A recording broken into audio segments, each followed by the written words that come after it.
Welcome back, On Guard Army. Today we are going to be going over a Raging Bolt Sandy Shocks list, or as I like to call it, Sandy Stonks.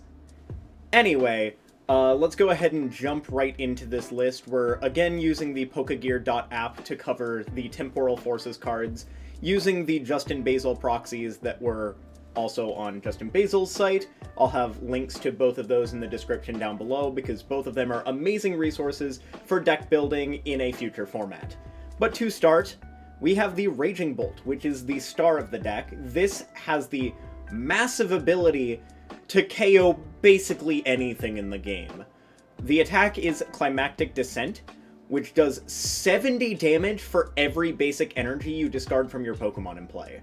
So even on turn 1, you can go Sada, attach, and then discard all 3, and you are doing 210 damage on turn 1. Which I know there are other decks that can do more than that on turn 1, but past turn 1 is where this deck really creeps up to those massive numbers.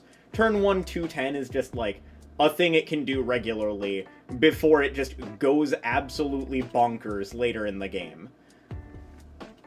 It also has the attack Bursting Roar, which lets you discard your hand and draw 6 cards, which if you start with a bad hand and you're going second, and you're like, okay, I want a fresh hand, you could just go attach Bursting Roar, which is not a bad attack at all. Moving on, we have the Sandy Shocks. This is what helps us to creep up to those massive numbers past turn 1.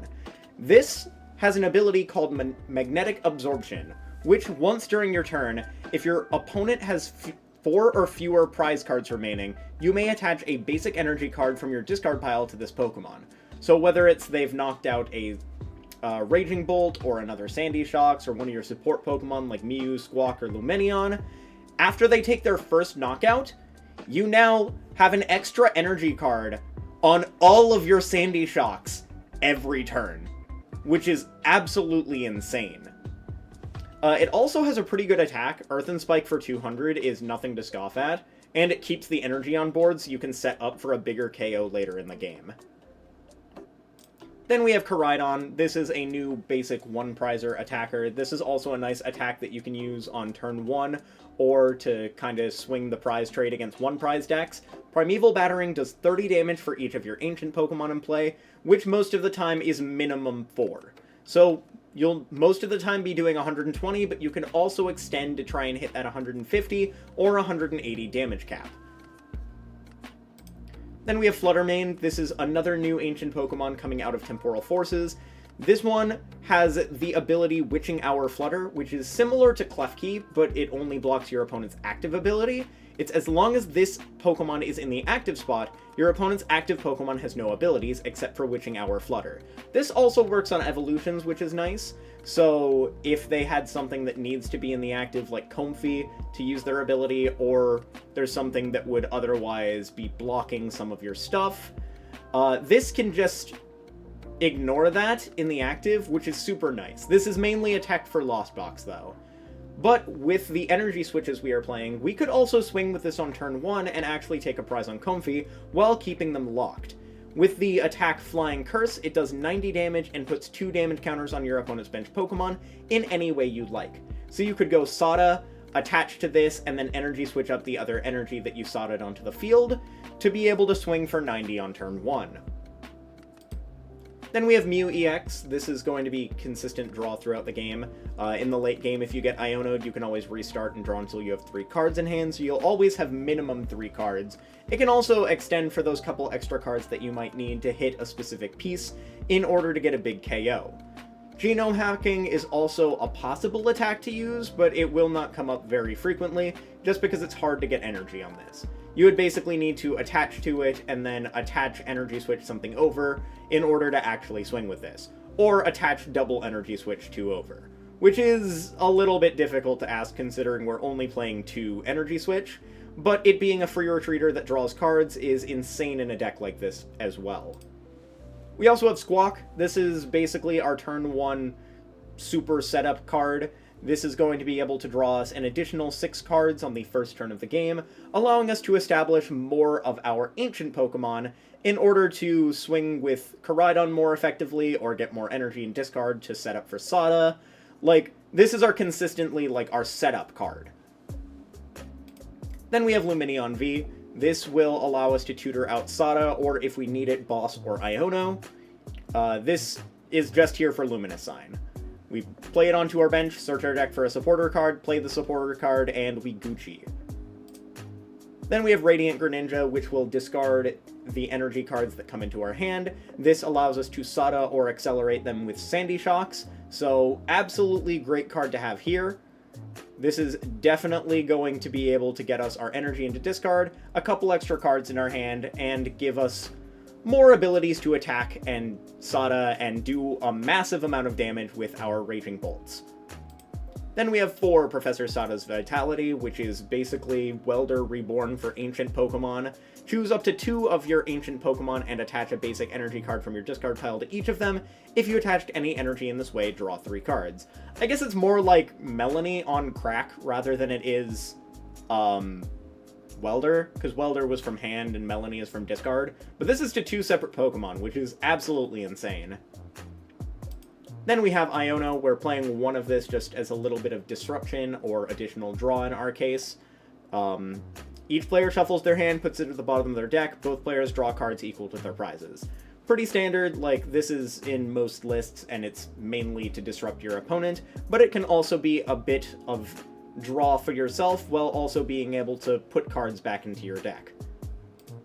Then we have Boss's Orders. This will be to guaranteed Gust.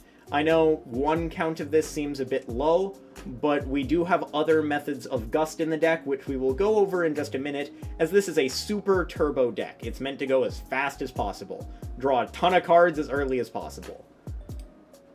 Then we've got 4 Nest Ball for being able to get our basics down. 4 Ultra Ball, discard 2 cards from our hand, search our deck for a Pokemon, reveal it. Good discard fodder for being able to get rid of energies to set up for Sada, or grab any of our cards, including Lumineon, to put it into our hand, to put it onto our bench, to search our deck for a supporter card. Then we have Hisuian Heavy Ball, as we are playing a couple of one-ofs. By a couple, I mean we're playing Radiant Greninja, Squawkabilly, Mew, Lumineon, Flutter+Mane, and Koraidon, so 6. So that's why we are playing the Hisuian Heavy Ball. Then we have 4 Trekking Shoes, absolutely brrring through our deck. If we see an energy, we can always pitch it, draw another card, setting up for Sada as well. Very consistent in this deck. Like, this deck is super turbo. Then we have 3 Earthen Vessel to be able to search out the specific energy that we want. We can always search them out and then discard them and then grab more of them with another Earthen Vessel, or discard an energy in order to search for 2 with Earthen Vessel. Like, gives us the flexibility of grabbing either our lightning energies or our fighting energies. Then we have 3 Pokemon Catcher. I know this is a little high rolly, often we'll be completely fine with just KOing whatever is in the active, but you can potentially make some game-ending plays by just going Pokemon Catcher, flipping heads, pulling something up, and going bonk. Like, you can absolutely destroy an engine with Pokemon Catcher turn 1. Then we're playing 2 Switch Cart to be able to move our Pokemon around in case something gets stalled, or if we need to heal a little bit of damage off. Like, Switch Cart is a great card. We're playing 2 of it because it allows us to have a little bit of flexibility in moving around our Pokemon. We've got 2 Energy Switch for being able to set up, even with a single Sada, we can set up a Raging Bolt, or even our Koraidon as well. It's also just nice for being able to shore up where our energy is. We can just move our energy around to make it where we're more easily able to map our game. Energy Switch is absolutely great for that. Then we've got Palpad. This allows us to shuffle our supporters back into our deck. We could reuse Boss, reuse Iono, or we could have up to 6 total Sadas, basically. This is also because we're running PokéStop, so if we end up hitting too many supporters off of the PokéStop, we can always just put them back into the deck.